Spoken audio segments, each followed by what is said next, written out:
Gonna start bringing the music down here. Here we go.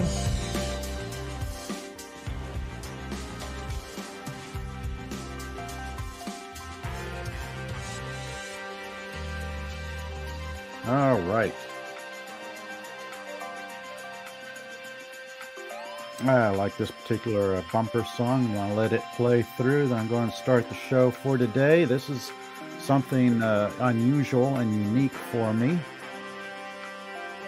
Those of you who normally follow me, I typically do a late night show. Here we go.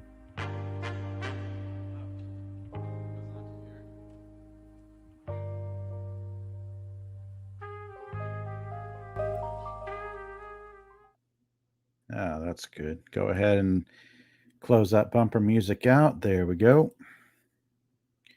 Double and triple check all my settings here. It was crazy.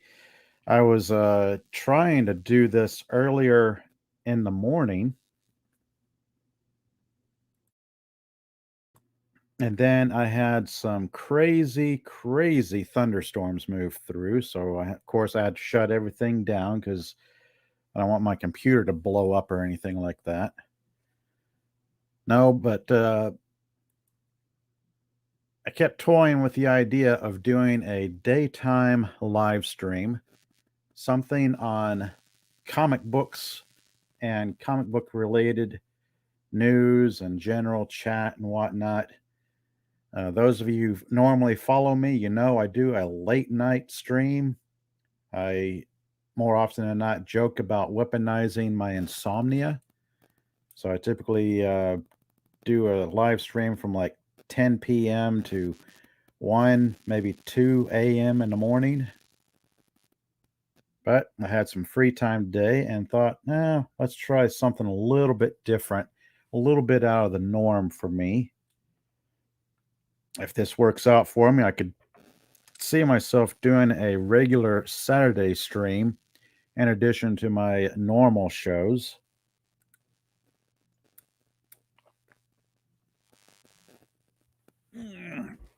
Okay, readjusting my microphone here. So, yeah, welcome everyone, whether you're catching me live, lurking, or on a replay. I want to thank you all for joining me today, tonight, tomorrow, morning, or afternoon, or evening, whenever you catch this live stream. Thank you all. I do appreciate it. Let's see, getting things situated here.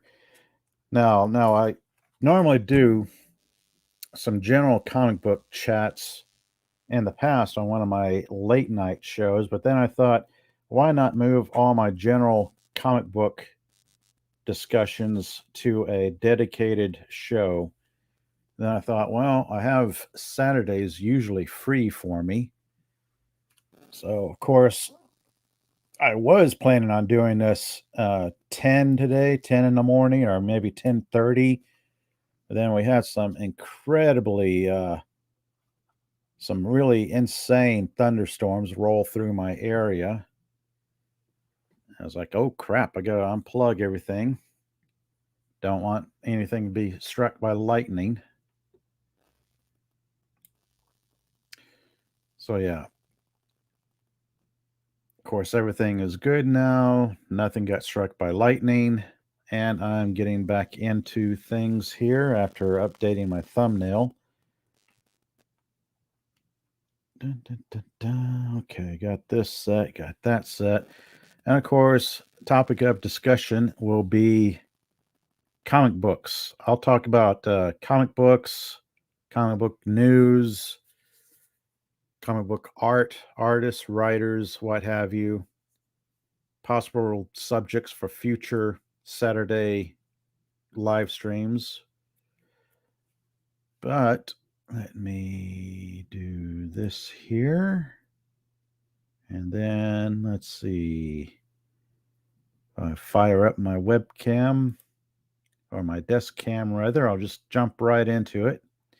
Now, as you can tell by the thumbnail, got some comic books here I'm going to talk a bit about. Now, for those who don't normally follow me, for a short period of time when I was putting myself through college in the 90s, early 90s, one of my first jobs was working in a comic book store.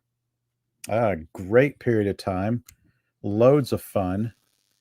And it was a course from like 91 to 92, that era when you had Image, Valiant, Marvel, DC, Dark Horse. Anybody and everybody under the sun was putting out comics, and the whole thing was booming. Like I was there, I was working in shop when the whole Death of Superman rolled around. I had people quite literally lined up at my cash register, going out the door, then down the block just for that one silly issue. Then the advent of Image books, Image comics, Valiant comics. Now, for this stream, one of the interesting things I have here is some Marvel 2099 books. Now, of course, I picked some of these up when I was in the shop,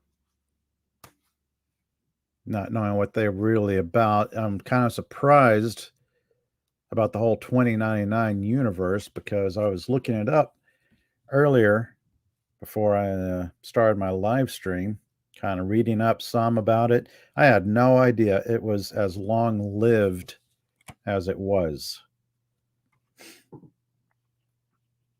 Let's see, what I have in my hands right now, of course, is Spider-Man 2099 Volume 1, Number 1, November of 1992.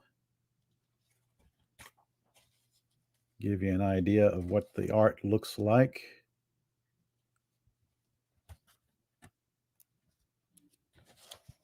Let's see. So yeah, let me quickly go over to the Wikipedia page for Marvel 2099 and bore you with a little bit of that. Because this was kind of interesting. I had no idea what was going on with 2099. It was Marvel 2099 is a Marvel Comics imprint started in 1992 that was originally one possible future of the Marvel Universe, but later revealed in a climax of Superior Spider-Man Goblin Nation arc and Amazing Spider-Man Volume 3, Number 14, to be the Earth of the prime Marvel continuity and a distant future. Okay, so that's pretty cool. It was originally announced by Stan Lee in his Stan Soapbox column as a single series entitled The Marvel World of Tomorrow, which was being developed by Lee and John Byrne. It's later changed to a line of books under the banner Marvel 2093, that date being 100 years from the year in which the titles launched, before being finally published as Marvel 2099. Now, I had no idea. These came out right about the same period of time that I was moving on to college and got out of collecting comic books. Because once you put yourself through college, your priorities tend to change. So what I'm going to do here is just kind of have a look at some of these books that I've picked up from way back when. Show you some of the artwork on them. Another interesting thing is the 90s being the age, the era of the gimmick cover. So your number ones are, of course, are going to have some gimmick to them, whether it's hologram, foil, embossed, die cut, chromium cover. This one is a nice foil to it, so that's kind of neat. And of course, let's see. I know I've read these. I just don't remember anything about them. The artwork does look pretty neat. Let's see. We have the writer is Peter David. Penciler is Rick Leonard. Al Williamson, the inker. Rick Parker, the letterer. Steve Bolsolato, the colorist. And Joey Cavalieri, the editor. That's neat.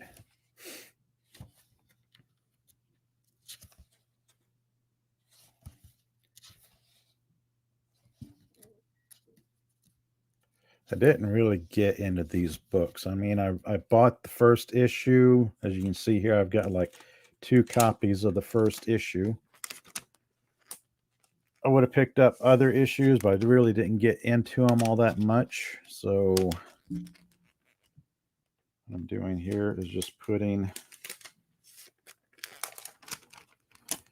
Well, this also gives me an opportunity to rebag some of my comics, because I'm going through my collection and picking out some of the spiffier ones to kind of get out of the aging poly bags and put them in the nice Mylar bags, because there's nothing like a Mylar bag to really make a cover art pop. I'm going to set him aside. My desk is cluttered. That's how it goes. I'm going to set him aside. Ravage 2099.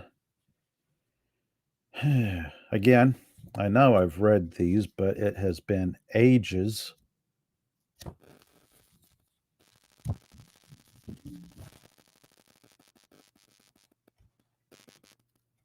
Let's check this out.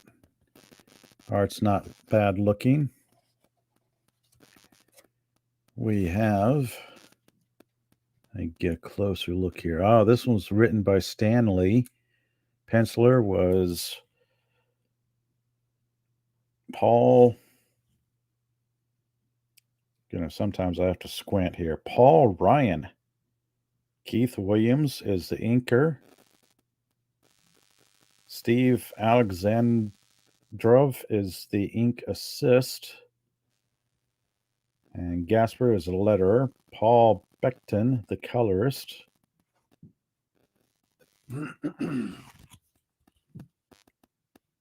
So, Ravage 2099. That's kind of interesting. Oh, and the chat. Hello, Killer Rabbit from space. I'm doing pretty well. Trying something new here with a daytime live stream as for a change, as opposed to a late night show. I've decided to take all of my comic book related material and put it on a dedicated live stream. I started thinking, well, why not do a Saturday show during the daytime and use that to kind of talk about comic books.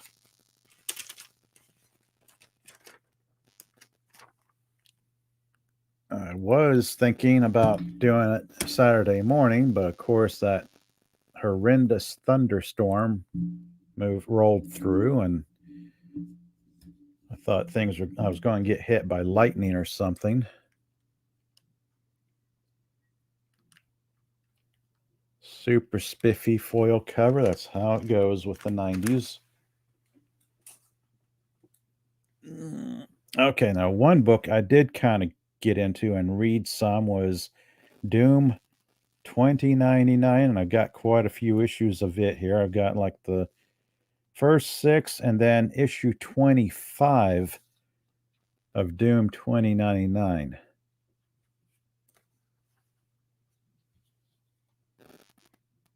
Again, spiffy foil cover.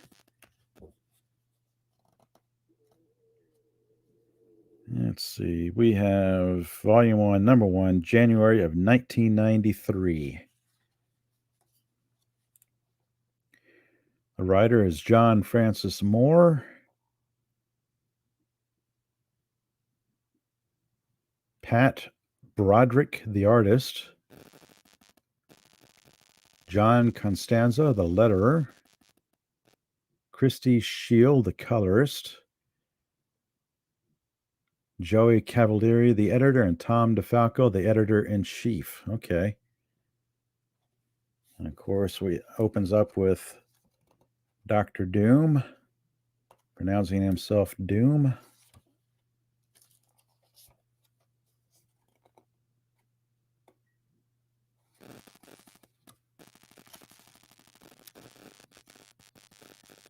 Killer Rabbit saying it's fun playing Catch the Lightning. I will take your word on that.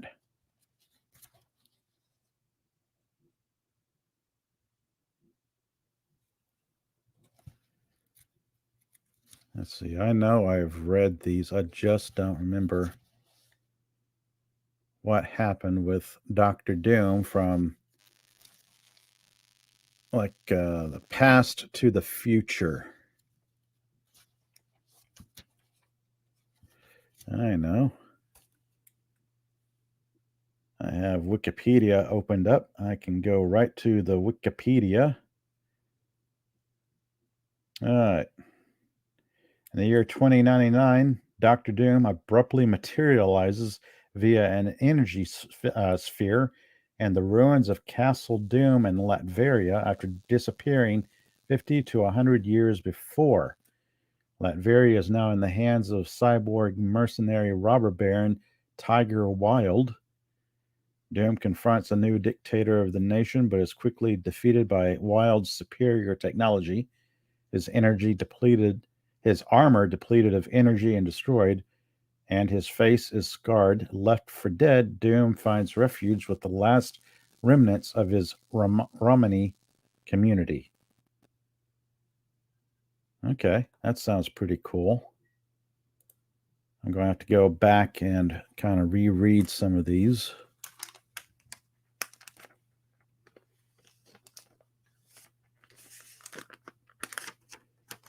Like I said, this does give me an opportunity to kind of bag and board some of these. There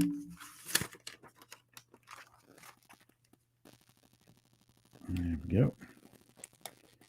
So everything always looks spiffy and shiny and new Mylar bags.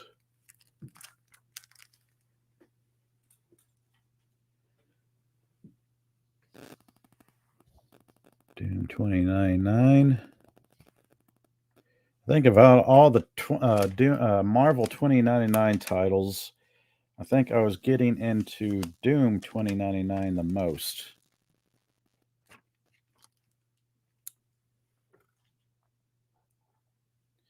Let's see. Killer Rabbit says, Doom is my favorite Marvel villain. I just hope the MCU doesn't kill him after one movie.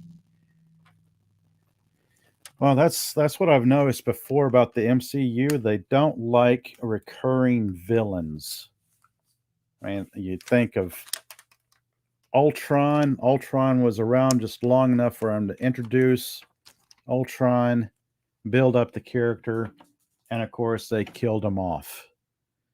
Thanos, they introduced the character, they built him up, they killed him off. Of course, Thanos lasted a bit longer in the MCU than other villains because they'll come, they'll oh, that's neat. Look at that. Dr. Doom versus Tiger Wilde and where he gets defeated. Now, I don't have any faith in the MCU handling villains. Wow, introducing Fever.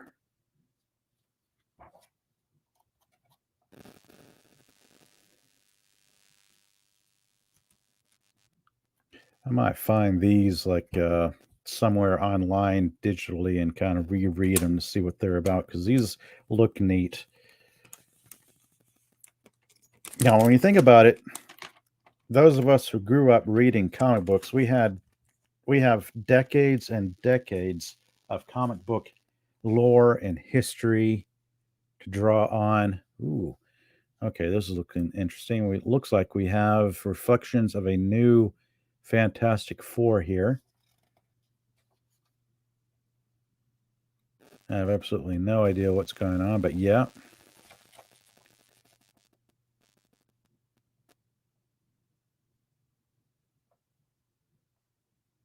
Yeah, looks like we've got a new Fantastic Four. I have absolutely no idea what this is all about. That looks pretty intense. Yeah, I'm going to have to look these up digitally. Find a good service that has them all. Then, of course, Doom 25. It's funny, I skipped from 6 to issue 25. I think issue 6 was kind of where I got out of collecting comic books at that time, mid 90s.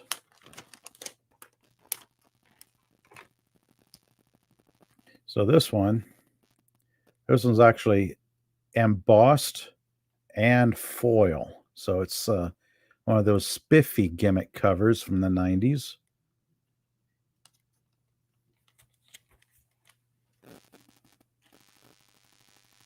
And of course, we have X-Men 2099, a future incarnation of the X-Men.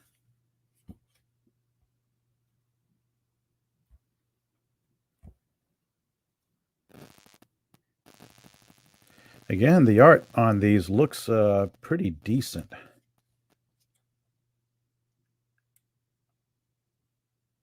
All right.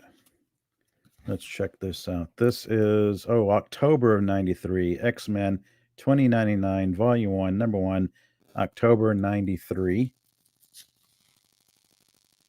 Dun, dun, dun, dun. John Francis Moore, the writer. Ron Lim, the penciler. Adam Kubert, the inker. Kubert or Kubert? I don't know. Ken Lopez, the letterer. Tom Smith, the colorist. Joey Cavalieri, the editor, and Tom DeFalco, the chief. Again, foil, blue, shiny foil for a first issue. Now, where was I? MCU villains. I've always been of the mindset that for superhero comic book adaptations, I think weekly TV shows would be far better than standalone movies, because even with a 15 episode season, you have so much time to fully develop a storyline, as opposed to cramming everything you could into a 2 or 3 hour movie. I mean, there's no way you're going to take some of these plot lines and the comic books over the years and cram them into a series of 2 hour movies. Killer Rabbit says, my main interest in comic books was the tie-ins, like the original Star Wars series and the Adventures of Indiana Jones. But for the heroes, Fantastic Four are my favorite go-to. Yeah, Fantastic Four, maybe Spider-Man for me early on, maybe the X-Men. I didn't get too much into the X-Men or the superheroes at the time. I was more into the fantasy titles, the oddball publishers out there that were putting out oddball fantasy books.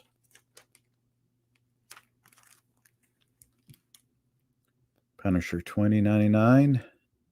That is a busy cover.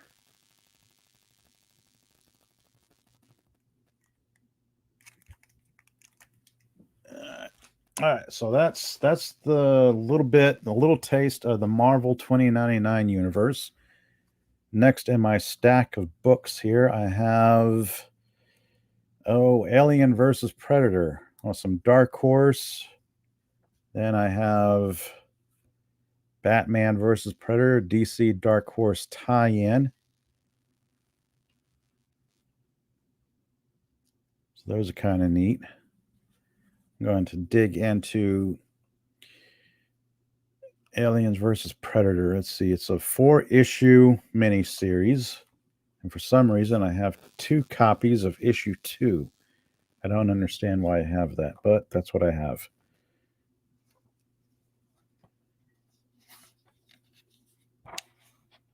Let's see here. Alien vs. Predator #1, second printing, June of 1990.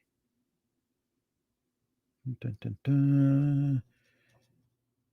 Randy Stradley, the writer, Phil Norwood, the penciler, Carl Story, the inker, Pat Brosseau, the letterer, Monica Livingston, the colorist, Diane Schultz, the editor.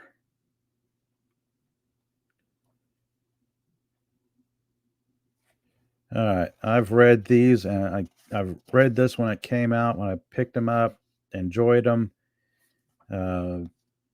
Really enjoyed this mini series of comic books, Alien versus Predator. We see a group of human colonists on this planet. They come across the aliens. We find out that the predators have been using the aliens as prey.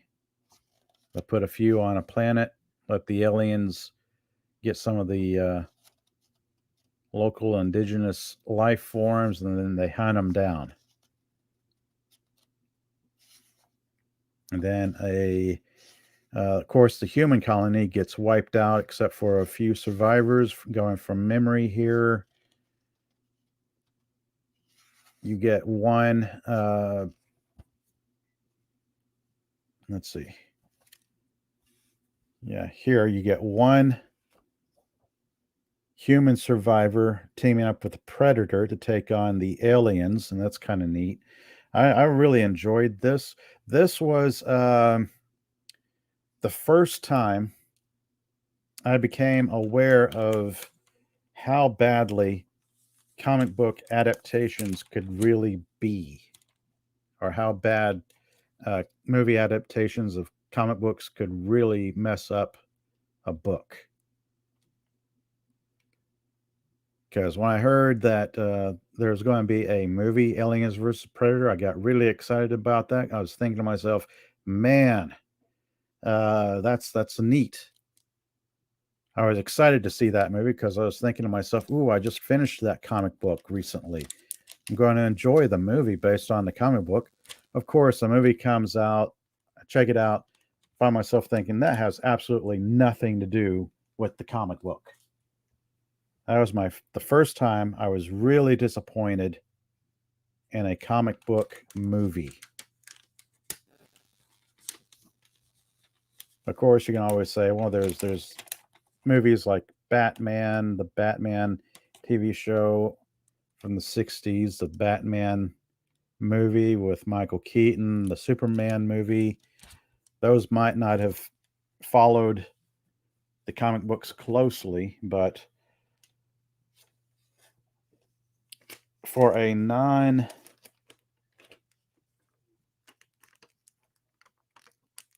am I trying to say? A non-mainstream book.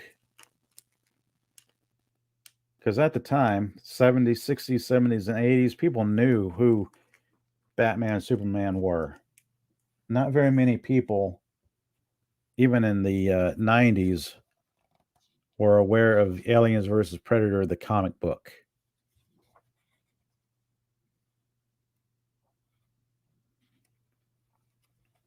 Oh, Killer Rabbit says, Batman versus Predator is a surprise to me. Didn't know that it existed. Yes, that was a pretty neat book, a 3-issue miniseries. I'll be touching on it shortly after I bag these.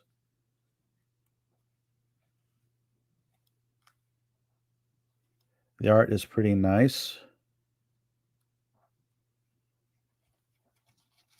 get the human survivors helping the predators.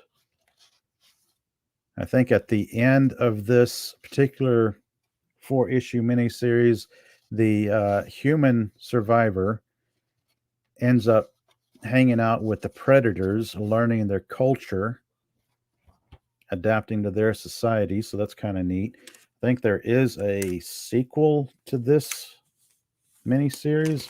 Dark Horse was really doing a lot with these little franchises like Alien versus Predator. They had so many others that they were digging into.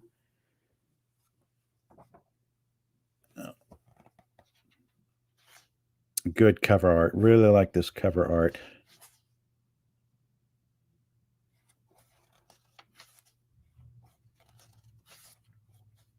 And I won't get too far into this particular book in case anybody has never seen this and they want to read it.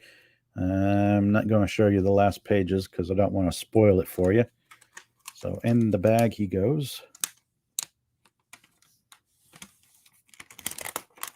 Going to set him aside. Checking the time here. I don't want to go too terribly long today because I got other stuff I need to do in the late afternoon. All right. Batman versus Predator. This is one of those odd crossovers DC did with other properties. I have Batman versus Predator. There are some like Batman versus Grendel. Grendel being Matt Wagner's Grendel, if I'm remembering right. Or whoever did Grendel, the comic book character. All right. Dave Gibbons, the writing. Andy Kubert, the penciler. Adam Kubert, inker and letterer. Sherilyn von Valkenburg, color artist. Chris Warner, the cover artist. Gregory Wright, the cover colorist. Diana Schutz and Denny O'Neil, the editors. Okay, so you got one artist for the cover, then another artist for the interiors.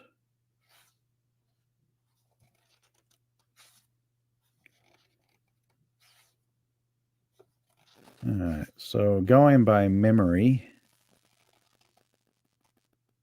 Predator comes to town, causes some havoc as they do. Batman gets involved, has to figure out what's going on.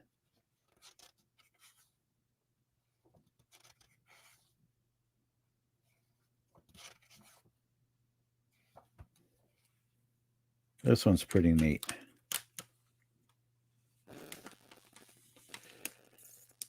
Give you like general highlights. Like just talking about this book, I really can't help but to spoil it a little bit.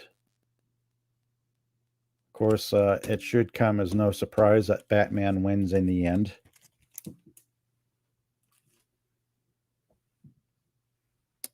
Look at that cover. Batman meets the Predator.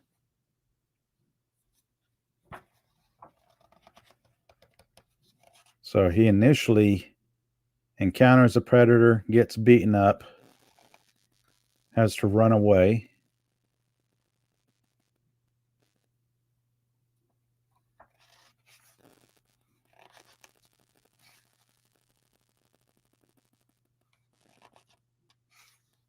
Killer Rabbit from Space asking, what is your favorite movie tie-in comic?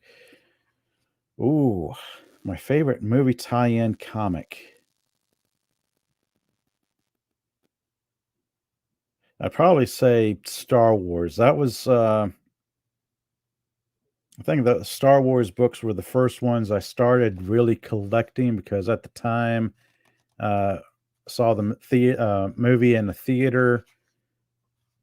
Parents started getting me the comic books. Oh, now that's a splash page right there. Dead, injured, or just plain afraid, Batman has deserted Gotham. And the Predator there is celebrating.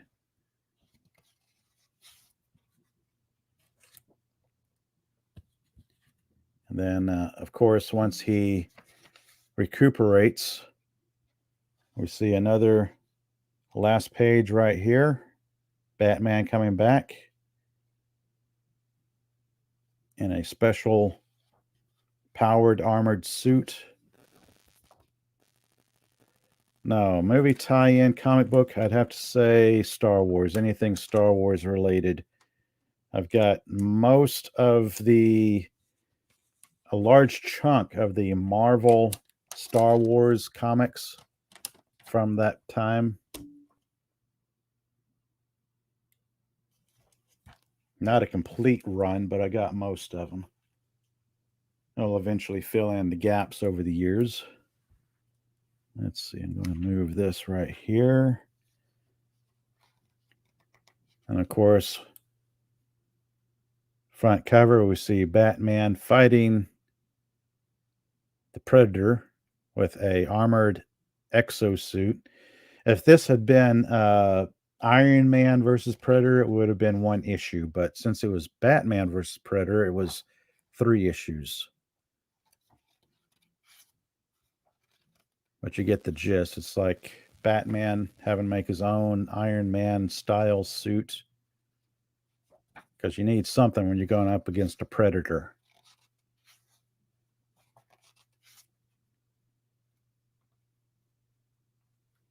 Yeah, I won't go all the way into it. Yeah, quite enjoyed the Marvel run of Star Wars books. They had a lot of great stories going from the first Star Wars movie to fill in the story gaps between Star Wars and then Empire. And then they had a lot of stories filling in between Empire Strikes Back and Return of the Jedi. And then they carried on after Return of the Jedi. I think the Marvel run of Star Wars was, oh goodness, going by memory, 111 issues, 112 issues, or some such thing like that. Now, my next series of books here is something pretty obscure. William Shatner's Tech World. Like, of all the things I found myself collecting over the years, this is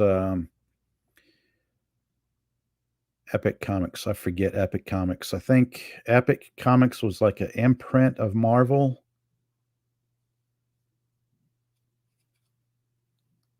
Tech World. Dun, dun, dun, dun. Looks like September of 1992. William Shatner, the creator. Ron Gillard, the writer. Lee Sullivan, the artist. Then Pat Brassow, the letterer. Evan Skolnick, the colorist. Then Fabian Nessiez, a name I'm going to butcher. Carl Potts, the executive editor, and then Tom DeFalco, the editor-in-chief. All right. I actually have the Tech World novels. Tech World, Tech War.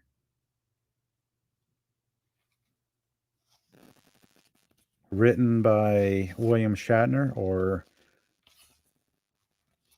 I'd heard over the years that it was ghost written, but I have no idea. I can't say for certain. Let's see, what was the story? Going by memory, I want to say he was like a cop who was framed for a crime he didn't commit, gets put in cryogenic suspension in prison, and is woken up in the future having to like essentially clear his name or work to clear his name. He goes to work for some security firm. There was a series of novels, the TV show. And then I want to say 1 or 2 movies. I don't know how involved the Tech World or Tech War universe got. Glossy books are beautiful, but I love the feel of the older newsprint comics. Yeah. I mean, these are, you can always tell if you read a book cover to cover numerous times, it's not going to hold up unless you preserve it carefully. Now, some of these older books do stand the test of time better than others that start to fall apart.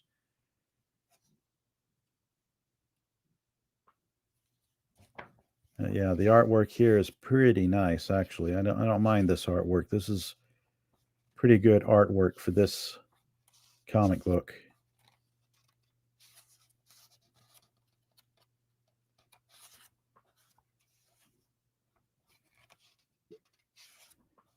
It has been ages since I picked up the novels. Honestly, the only reason I bought the novels was because Boris Vallejo did the cover art on the novels. And since I was a pretty big, or still am a pretty big fan of Boris Vallejo, the artist, I picked up the novels thinking, oh, that's neat. That's a cover by Boris Vallejo. And then I actually started reading the books to see what they were about. I thought, oh, those aren't bad.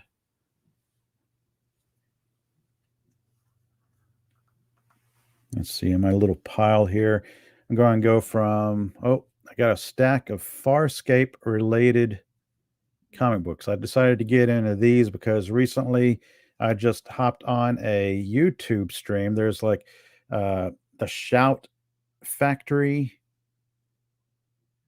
their YouTube channel. They have all these live streams going where they just start with episode 1 of Farscape and then play all the way through to the last episode of Farscape, and then they start it all over again. So there I was getting into those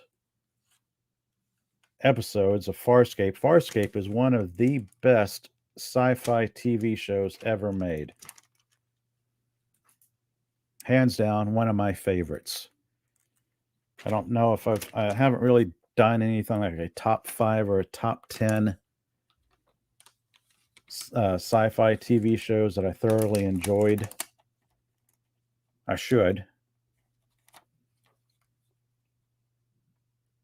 Tech World. I'm going to have to look this up to see how many issues there were, because I've got the first 4. If there are more than that, then I'm going to have to look for them maybe and complete the run. Then a nice stack of Farscape comic books.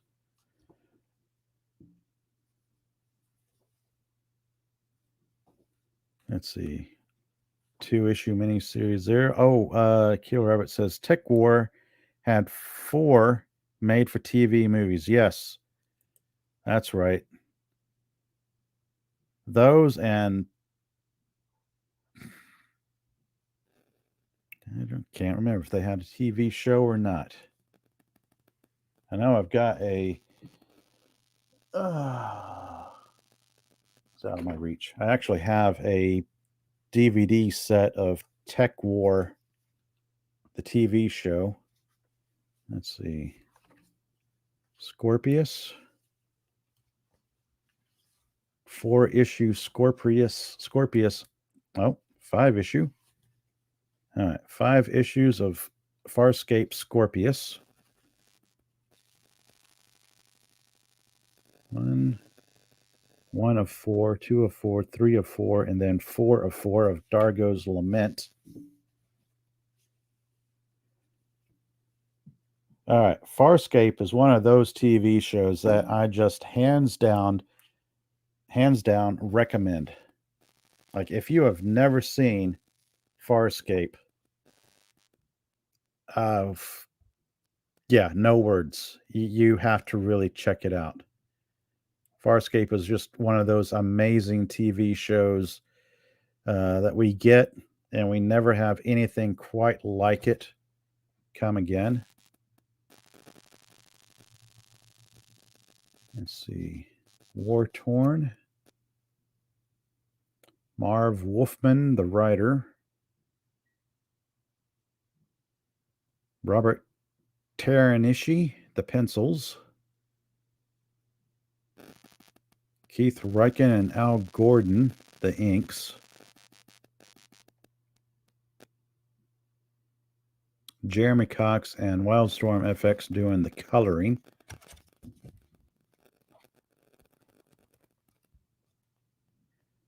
All right.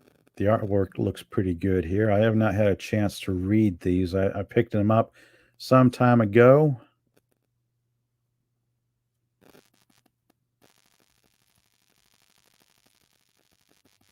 Yeah, the artwork looks really good on those. Killer Rabbit saying there were 22 episodes of Tech War over 2 seasons. That's it.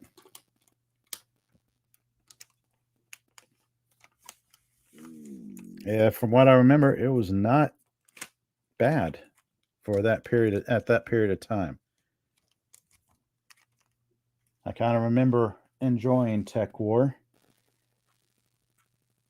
One of those obscure sci-fi TV shows that a lot of people don't know existed. Kind of like Total Recall 2070.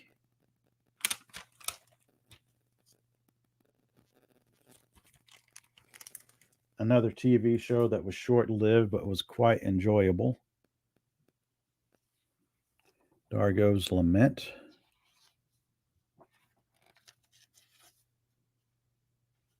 All right. Farscape, created by Rockne S. O'Bannon. Writer, Keith R.A. DiCandido. Neil Edwards, the artist. Colorist is Andrew Dalhouse. And then the letterer is Ed Dukeshire.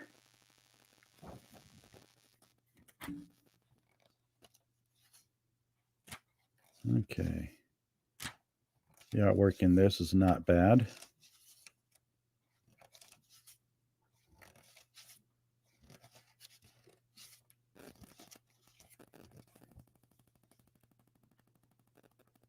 Killer Rabbit saying, used to like the Alien Nation TV series. Yeah, that was kind of odd. Yeah, I remember the Alien Nation movie and then the TV series that came after. Those are pretty unique at the time. I mean, we had some really good stuff in the 80s and even going into the 90s. There were a lot of interesting TV shows back then. Back when, I guess, TV executives and producers weren't afraid to take chances. Or they would give a show a chance and then cancel it later on.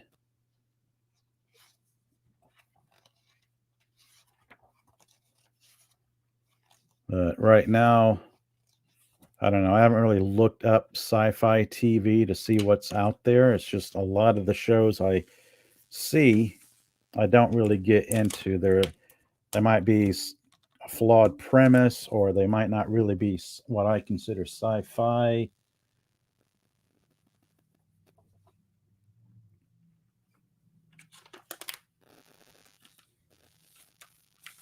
If I were to make a top 5, my top 5 fave TV shows, I'd probably look at it from like say 1990 on back to like the 50s or 60s, and then 1990 to current day. That way I could kind of divvy it up and go, well, there was Babylon 5, there was Farscape. Oh, Scorpius. Who did Scorpius? This is cover B. It says it's cover B of Scorpius. Number 1, May 2010. Oh, the story by Rockne S. O'Bannon. Okay, he did the story for this. Script, David Allen Mack. Artist, Mike Ruiz. Colorist, Nolan Woodard. Letterer, Ed Dukeshire. All right, so these are glossy pages. These are not the newsprint style pages. Who did this? Boom Studios.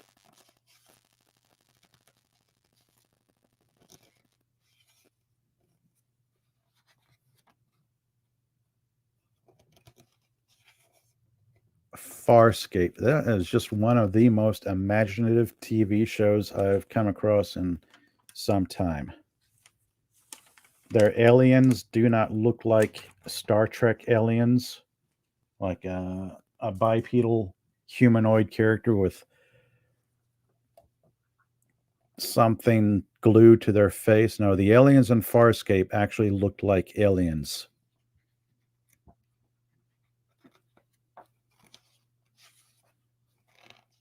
This is not bad artwork.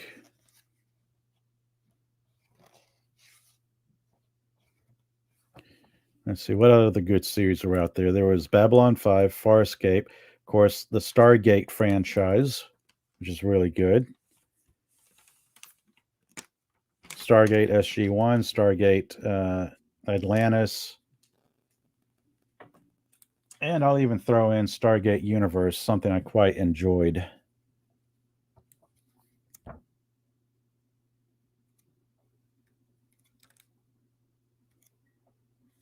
That's pretty cool.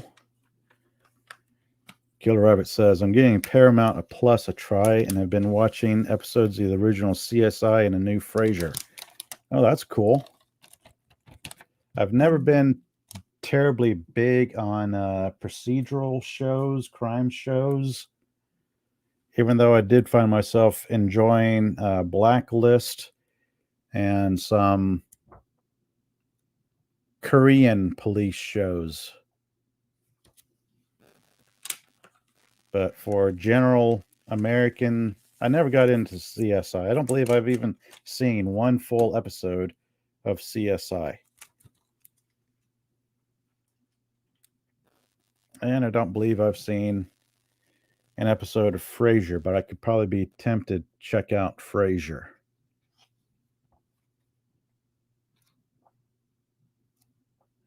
And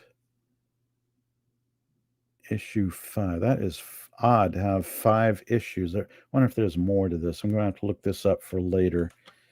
But anyway, I've been going on here for about an hour now. This has been a nice little experiment in a daytime live stream as I chatted about some comic books. Grab some of these over here.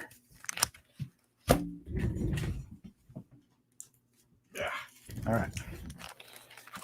So kind of recap before I bring it to a close. There I was talking about Marvel 2099 and some Marvel 2099 books I have.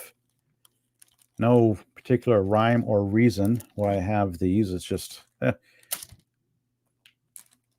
were cheap, relatively cheap, and I picked them up when I was working at the comic book store at that time.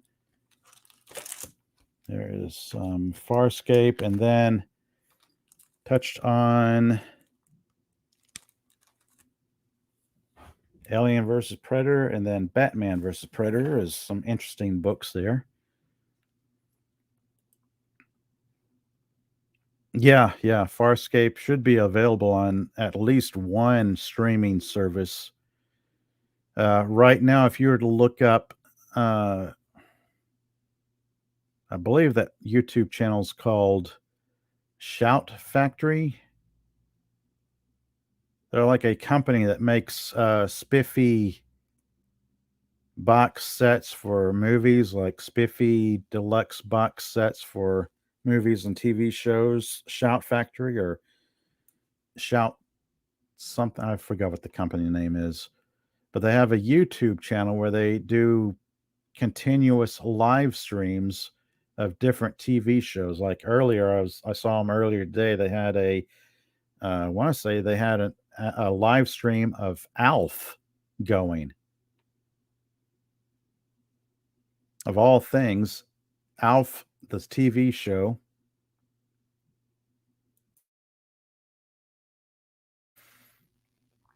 And then they've got, of course, Farscape going nonstop, 24 hours a day.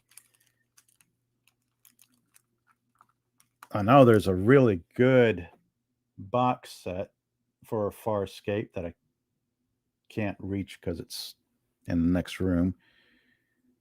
Oh, hello, DJ Ronnie G. A Farscape comic. Yes. Yes, there are quite a bit of Farscape related comic books. If you're just coming into the stream here, let me show you the books I was chatting about earlier here. Some loose collection of Marvel 2099 books that I'm going to set aside here. Some Alien versus Predator books. Batman versus Predator. And then Tech World. I'll set those right here. Yes, DJ Ronnie G. Let me try to angle these so they're not catching my studio lights. I got Farscape War Torn, issue 1 and issue 2 of a 2-issue collection there. Dargo's Lament. There were 4 issues in this run.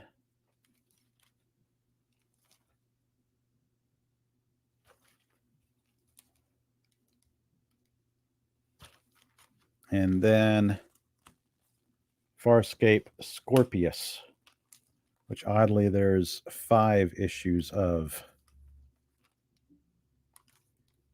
Now, one thing about it, Farscape gave us perhaps one of the best TV villains ever in the character of Scorpius. The way the main character, John Crichton, interacted with Scorpius, their banter, the way they went back and forth, first enemies, and then Uneasy Alliance as the show progressed. Now that's some real character development for both hero and villain.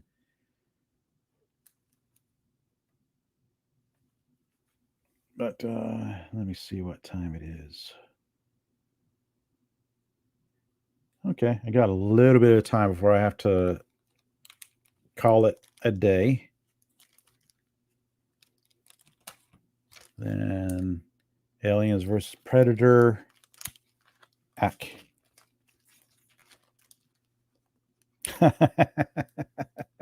Killer Rabbit says, sometimes I feel I have more issues than a comic book. Yes, yes.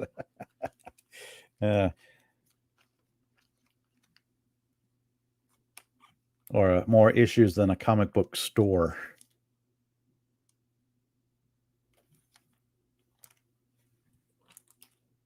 This was pretty neat, actually. This was a nice story for Batman versus Predator.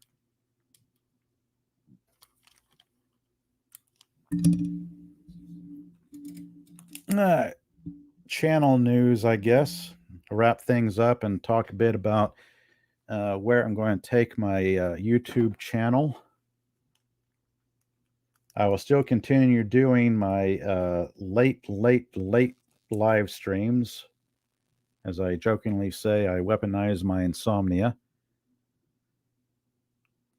And then I thought, well, I might want to take all the comic book related stuff and put that on a daytime live stream, like Saturday. I had originally planned to do this this morning, but of course we had some crazy thunderstorms, lightning and thunder roll around my part of the world. So I unplugged things because I didn't want lightning to blow up my computer or whatever. Fortunately, that did not happen. Now I see my chat hopping. Hello, everyone. Thank you for joining me today. Melted Copper. Hello. Marvel needs to make some Predator versus Marvel heroes, Disney Spotlight movies. If it works in print. Yeah. I mean, Dark Horse had the, I don't know who has the Predator license right now, if it's not Dark Horse. Hello there, Gap After Dark. Hello.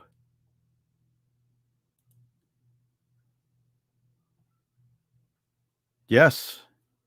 Yes. Spidey 2099.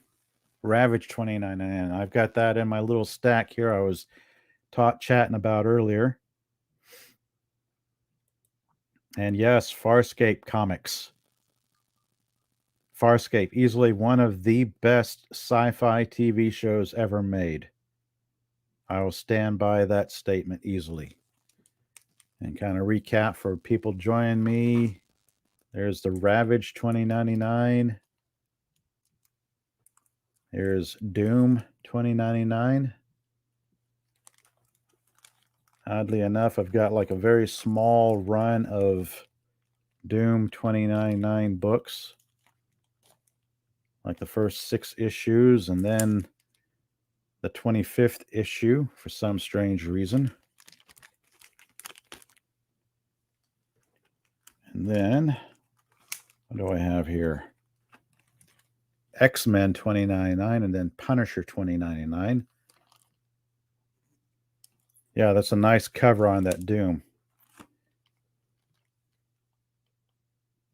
It's odd. During the 90s, Marvel, DC Comics, Image, Valiant, Dark Horse, and so many other publishers, they were doing some pretty neat stuff back then. I have not kept up with comic books in the past 15 years or so, so I have absolutely no idea who's doing what. I've gotten to the point where I really don't care that much. Ravage, then Spider-Man 2099.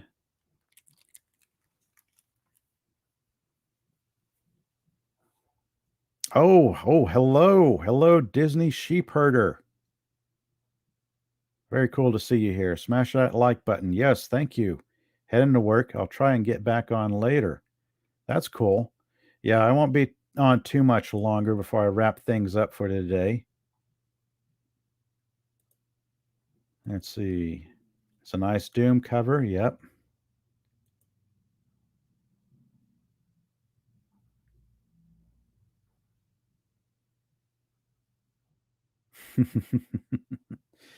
Yeah, so future plans for my YouTube channel. I will continue doing my Monday nights and Wednesday night live streams. And then I will move all my comic book related stuff to Saturdays. See how that works. See if I've got enough material to do like a Saturday show for an hour or so, like Saturday mornings. And if mornings don't work, then I'll do like Saturday afternoons, like 2 to 3. Well, I'll cover like comic book news or just pick some books at random that are kind of interesting and do what I did here today and share them with everyone and kind of chat about them. Gives me an excuse to go through my books and rebag them.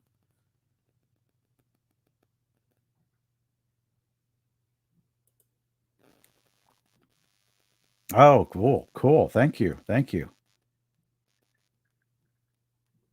Yeah, I've got some interesting books here you might enjoy checking out. Alien versus Predator. As I was chatting about Alien versus Predator, this was the first one that I found out movies could stray from the source material because I had picked this series of books up at a local comic book store when they first came out, read them, thoroughly enjoyed them. Then when I saw that a Alien versus Predator movie was coming out, I got really excited thinking, man, I enjoyed those books. I'm going to enjoy the movie. Well, I didn't particularly enjoy the movie, thinking to myself, that was nothing like the comic books. Yeah, Comic Book Saturday. Yep. That's probably a good working title. Saturday morning comic books or Saturday afternoon, what have you. Let's see. Okay, just saw what time it was, and I've been going almost a little over an hour and 10 minutes. So I'll wrap it up here, everyone. Thank you all so much for joining me today. This has been fun. Let's see, do this, do that. Yeah, there we go. So, yeah, trial stream for Saturday afternoon comic books or Comic Book Saturday with me, what have you. Next Saturday, if I can swing it, I will do this again. And I'll have more comic books to bag and chat about. And before I head on out, I want to say hello to everyone who joined me today. Let's see, there was Killer Rabbit. Scrolling. Oh, DJ Ronnie G showed up. Hello. And then Melted Copper. Very cool. Gap After Dark. Dun, dun, dun, dun, dun, dun, dun. Then I saw, yes, Disney Sheepherder. Hello, Disney Sheepherder. And yes, please hit that like button. Like, subscribe, share, all that jazz. Let's see. Gap After Dark, I shouted out. Yep, I want to thank everyone for catching me live, or if you've been lurking the whole time, or if you catch me on a replay, whatever time you're able to catch this. Thank you all for joining me today, tonight, tomorrow morning, and sometime in the future, what have you. Good night and have a pleasant tomorrow. That's cool. Thank you, Killer Rabbit from space. And have a good one. Thanks. So I'll leave you all with that until next time, everyone.